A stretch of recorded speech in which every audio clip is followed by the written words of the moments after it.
It's the dog days of summer. That's what Glenn Schumann proclaimed on Twitter, talking about Georgia's just vicious run of recruiting. And, I couldn't agree more with what Glenn had to say about this stretch from Memorial Day to the 4th of July, which is traditionally half of summer, is a recruiting tear, the likes of which we've not seen in a long time. And I think it speaks to just where Georgia's at right now as a program, and the draw they have coming into the draw they have right now, nevertheless, the 25 season. As someone who's covered recruiting in some form for such a long period of time, I'm old enough to remember in 2015 when Kirby had gotten hired and the class of 16 came in. So that was Isaac Nada and Jacob and Ben Cleveland and guys like that. Julian Rochester, if I'm not mistaken, Tyler Simmons. I'm going off the top of my head. I remember the reaction on Dawg Post. So everybody's, member of the site over there. It's a very good community. And there was a question about, what's this guy doing? Like, it seems like he's focusing too much on the 2017 class right after he had gotten hired. Well, if you remember anything about that 17 class, it was a pretty important class. Now, it wasn't, I'm going, again, all these things are going off memory, but the 16 class had Jacob Easton, but the 17 class had Swift, had Fromm, had a lot of players that would help them along the way those next 3 years. That sort of set up the dominant run, not just to win the SEC championship in 17, but to play for the national championship, to win the Rose Bowl, and get them to really where the program was mature. That was when the things changed drastically at Georgia, was after the 16th season, going into 17, the guys they signed, Andrew Thomas and so forth, all those players mattered a lot for Georgia.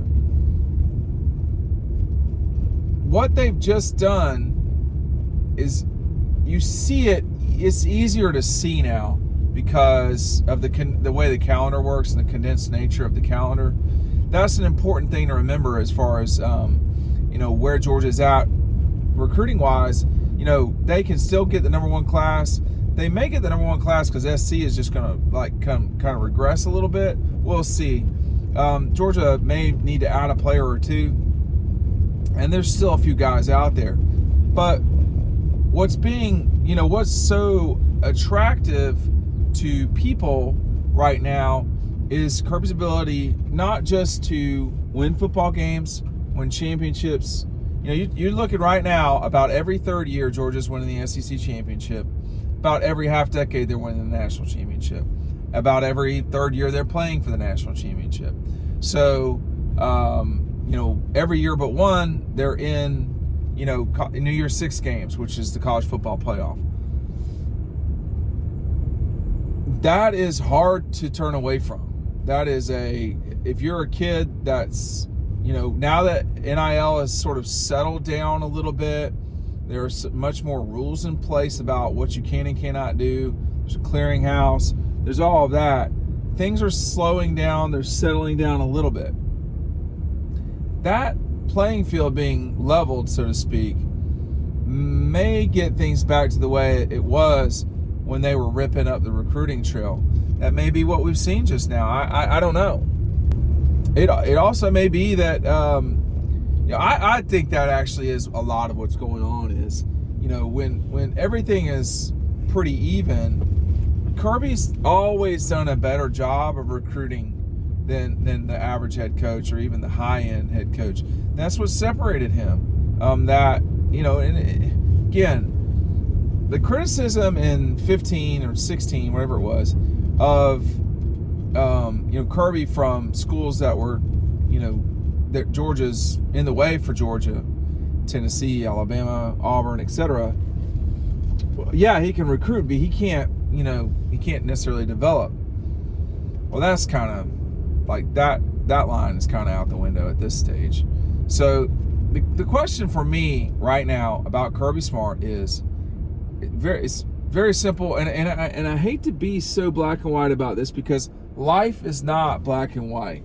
But I would say this question is a very simple one. How many national championships can this guy win? For me, it's that simple, because when you are talking about winning the league, that's a massive accomplishment. But that won't mean the same moving forward as it did. No matter how much we talk about how great the SEC championship game is and how important it is and all that stuff, it's a great game, but it's not an eliminator game anymore. And, it seems clear to me that he's not going to catch Nick Saban. I just don't see how he's going to. So if he's sitting at 2 right now, how many is he going to get by the time he is done? I don't think 5 is out of the question. I don't think 5 is out of the question. I don't know when he'll stop coaching. His son and my daughter are not so far from the same age. And, he and I are the same age. He's a year and a half older than I am. I'm not retiring anytime soon. I don't know why he would. So I think, folks, to some degree, you always hear people saying, oh, well, he'll just get tired and quit. Maybe if things kept being the Wild Wild West, but that is we're settling the West now. Things are kind of settling down, That's not the way, these last 3, 4, probably 4 years, it's not going to be like that anymore. Again, I've talked about this a lot too. 2020, got COVID. 2021, the transfer portal is here. Same thing with NIL. Boom, boom, right back to back. You got Texas and Oklahoma coming into the league in 2024. It's been a very curious half a decade in collegiate athletics, the likes of which we just really have never had anything like this. You almost didn't have a season in 2020. So now that things have settled back down, now that you've seen the work that's been done at Georgia, the national championships, the conference championships, more players drafted in the first round in 9 years than he has losses. I wonder what the number would be for the last 8 years, because that would be abnormally lopsided in terms of first rounders versus losses. Guy lost 5 games his first year. And, it's just astonishing. So people want to be associated with that, and they want to be developed, because everywhere is basically paying the same. Now, that's not the case for every single kid, but by and large, the market is the market. Like, just as an example, like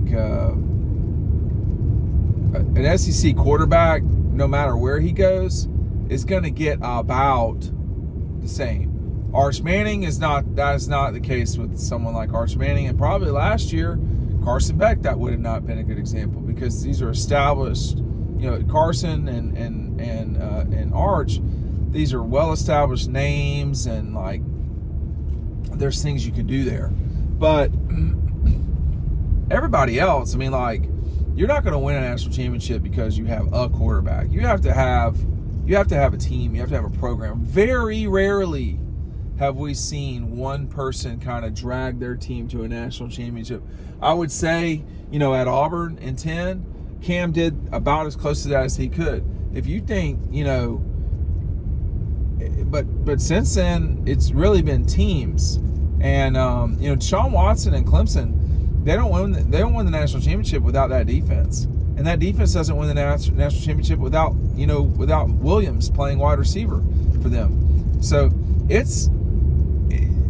all of these things come together, which means you have to build an entire roster, which means you have to recruit. The portal's only going to get you, the portal is only going to get you so much.